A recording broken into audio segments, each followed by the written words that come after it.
ఓం నమ శివాయ ఛానల్లోకి స్వాగతం అండి. అందరికీ నమస్కారం అండి. ఈరోజు ఈ వీడియోలో మనం తులారాశి వారి గురించి తెలుసుకుందాం. ముఖ్యంగా 2026 సంవత్సరం ఆగస్టు 7వ తేదీ శుక్రవారం యొక్క దినఫలాలు తులారాశి వారికి ఈ విధంగా ఉన్నాయి. ఈ రోజు దినఫలాల ప్రకారం మీ మిత్రులే మీకు శత్రువులుగా మారుతారు. అయితే ఏ విధంగా మిత్రులు మీకు శత్రువులుగా మారుతారు? అలాగే ఎటువంటి అనుకూల, ఎటువంటి ప్రతికూల ఫలితాలు తులారాశి వారికి ఈ రోజు దినఫలాల్లో కనిపిస్తున్నాయి. ప్రతికూలతలను అనుకూలంగా మార్చుకోవడానికి ఈ యొక్క తులారాశి వ్యక్తులు ఏం చేయాలి? ఎటువంటి దేవతారాధన వీరికి మేలు చేస్తుంది? ఈ పూర్తి అంశాలన్నీ కూడా ఈ వీడియోలో వివరంగా తెలుసుకుందాం. వీడియోలోకి వెళ్లే ముందు మా చిన్న రిక్వెస్ట్ ఏంటంటే, ఇది వరకు మా ఛానల్ని మీరు సబ్స్క్రైబ్ చేసుకోకపోతే వెంటనే సబ్స్క్రైబ్ చేసుకోండి. అలాగే పక్కనే ఉన్న గంట సింబల్ మీద ఆల్ అప్డేట్స్ అని క్లిక్ చేయండి. అప్పుడే మేము అప్లోడ్ చేసే ప్రతి వీడియోకి మీకు నోటిఫికేషన్ అనేది వస్తుంది. ఇక ఏమాత్రం ఆలస్యం చేయకుండా వివరాల్లోకి వెళ్తే గనక తులారాశి అనేది రాశి చక్రంలో 7వ రాశి. చిత్తా నక్షత్రంలోని 3, 4 పాదాలు, స్వాతి నక్షత్రంలోని 1, 2, 3, 4 పాదాలు, విశాఖ నక్షత్రంలోని 1, 2, 3 పాదాల్లో జన్మించిన వ్యక్తులందరూ కూడా తులారాశి కిందికి వస్తారు. ఈ రాశికి అధిపతి వచ్చేసి శుక్రుడు. ముందుగా వీరి యొక్క వ్యక్తిత్వాన్ని మనం గమనిస్తే గనక తులారాశి వారు అందరితో కలుపుకొని పోయే స్వభావాన్ని కలిగి ఉంటారు. ఈ విధంగా 10 మందిలో కలిసి తిరుగుతూ కొత్త కొత్త విషయాలు తెలుసుకొని వాటి నుంచి మంచి చెడులను బేరేజు వేసుకొని అమలు చేస్తూ ఉంటారు. అలాగే ప్రేమకు ఎంతటి ప్రాధాన్యతను ఇస్తారో స్నేహానికి కూడా అంతే ప్రాధాన్యతను ఇస్తారు. స్నేహితులు కష్టాల్లో ఉన్నప్పుడు కేవలం సలహాలు ఇవ్వడమే కాకుండా అవసరమైతే ఆర్థిక సహాయాన్ని సైతం చేస్తూ ఉంటారు. అయితే ముఖ్యంగా విషయంలోకి వస్తే ఈ రోజు మీ మిత్రులే మీకు శత్రువులుగా మారే అవకాశాలైతే కనిపిస్తున్నాయి. అయితే ముఖ్యంగా గ్రహస్థితి విశ్లేషణను గనుక గమనిస్తే చంద్రుడు మిథున రాశిలో సంచరిస్తూ బుధుని దృష్టి కింద ఉన్నాడు. దీనివల్ల మనసులో చంచలత, సందేహాలు పెరుగుతాయి. మీ రాశి అధిపతి శుక్రుడు సింహ రాశిలో ఉన్నాడు. గౌరవం, ఆత్మవిశ్వాసం కానీ కొద్దిగా గర్వం కూడా కనిపిస్తుంది. శని కుంభరాశిలో 4వ స్థానంలో ఉండి మిత్ర సంబంధాల్లో పరీక్షలు తీసుకుంటాడు.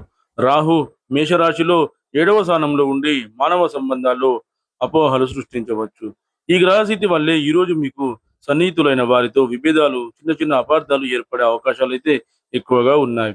ఉదయం లేవగానే తులారాశి వారు అలసటగా, ఆలోచనలతో నిండుగా ఫీల్ అవుతారు.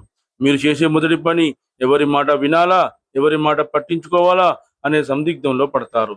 అయితే ఉదయాన్నే గోమూత్రం కలిపిన నీటితో ఇంటి ముందు ప్రాంగణం తడిపితే నెగటివ్ ఎనర్జీ అనేది తగ్గుతుంది.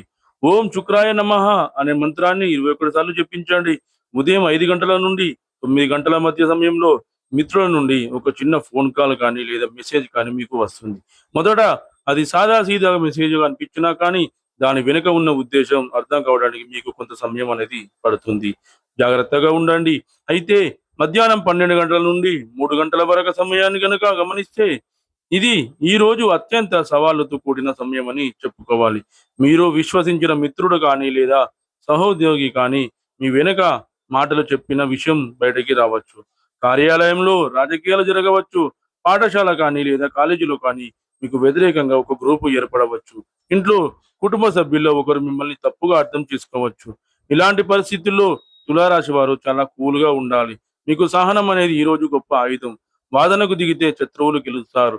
మీరు మౌనం పాటిస్తే పరిస్థితులు చక్కబడతాయి. 5 నిమిషాలు కళ్ళు మూసుకొని తెరిచే లోపల అన్నీ వాటంతట అవే సర్దుకుంటాయి. ఇది మిత్రుల నుండి వచ్చే నెగెటివ్ ఎనర్జీని దూరం చేస్తుంది. ఇక సాయంత్రం 5 గంటల నుండి 8 గంటల మధ్య సమయాన్ని గనుక గమనిస్తే ఈ సమయానికల్లా పరిస్థితులు కొంచెం చల్లబడతాయి. కానీ మీ మనసులో ఎందుకు నాకు మాత్రమే ఇలా జరిగింది అనే ప్రశ్న తిరుగుతూనే ఉంటుంది. మీకు సానుభూతి చూపే ఒక పెద్ద వయసు వ్యక్తి, మీ తల్లి గాని, మీ అమ్మ కానీ, పెద్దవారు కానీ మీకు ఒక మంచి సలహా ఇస్తారు. ఆ సలహా ఈ రోజు రాత్రి మీరు నిశ్శబ్దంగా ఆలోచించేటప్పుడు చాలా విలువైందిగా మీకు కనిపిస్తుంది. ఆ సమయానికి కొత్త ఆర్థిక లాభాలు, చిన్న చిన్న ప్రయోజనాలు కూడా కనిపిస్తాయి. కానీ ఆ ఆనందం కూడా మీ మిత్రుడితో ఉన్న ఒక సమస్య వల్ల కొద్దిగా తగ్గిపోతుంది. ఇక రాత్రి సమయాన్ని గమనిస్తే 11 గంటల వరకు సమయాన్ని గనుక గమనిస్తే ఇది ఆత్మ పరిశీలన సమయం. మీరు నమ్మిన వారు ఎందుకు మారిపోయారో అర్థం చేసుకోవడానికి మీరు ప్రయత్నిస్తారు. కానీ అసలు సత్యం ఏమిటంటే విశ్వం మీకు పాఠం నేర్పుతుంది.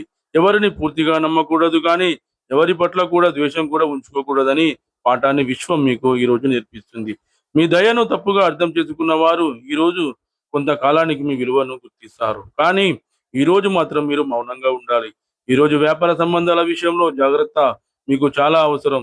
ఎవరైనా మిత్రులు సహ పెట్టుబడి పెట్టమంటూ అడగవచ్చు. ఆ ఆఫర్‌ని మీరు అంగీకరించకండి. డబ్బు లావాదేవీలో వాయిదా వేసుకోండి. పాత బాకీలు వసూలు కావచ్చు, కానీ వాగ్దానాలు తప్పుదారిలోకి వెళ్ళే ప్రమాదం ఉంది. అయితే గదిలోని ఉత్తర, పశ్చిమ మూలలో ఒక నీలి క్రిస్టల్‌ని ఉంచండి. ఇది నమ్మక ద్రోహుల నుండి మీకు రక్షణను ఇస్తుంది. ఇక ప్రేమ జీవితంలో చూసే అపార్థాలు మసిపొడిలా పడి దహనం చేసే అవకాశం అయితే ఉంది. మీ భాగస్వామి చిన్న మాటలు పెద్దగా తెలుసుకోవచ్చు. మీ స్నేహితుల ద్వారా వచ్చిన మాటలు నమ్మదగినవిగా కనిపించినా వాటి వెనుక స్వార్థం దాగి ఉండొచ్చు. కాబట్టి ఈరోజు ప్రేమ పరంగా నిశ్శబ్దం మీకు శక్తి. సంధ్యా సమయానికి మీ భాగస్వామికి నిన్ను నమ్ముతున్నా అని ఒక మెసేజ్ పంపండి. ఆ చిన్నపాటి చర్యే పెద్ద మార్పును తేవచ్చు. అయితే కుటుంబ జీవితాన్ని గమనిస్తే ఇంటి పెద్దల మాట ఈరోజు మీకు రక్షణగా ఉంటుంది. వారు చెప్పే జాగ్రత్తలను నిర్లక్ష్యం చేయకండి. మీ తల్లిదండ్రులు ఆశీస్సులు తీసుకుంటే గ్రహ దోషం తగ్గుతుంది. సాయంత్రం దివ్వలు వెలిగించే ముందు పసుపు కుంకుమతో తులసి మొక్కను ఆరాధించండి. ఇక ఉద్యోగం మరియు వ్యాపార ఫలాలు గనక గమనిస్తే ఉద్యోగంలో ఒక మిత్రుడు మీ యొక్క ఐడియాని తానే చేసినట్లుగా చూపే అవకాశం అయితే ఉంది.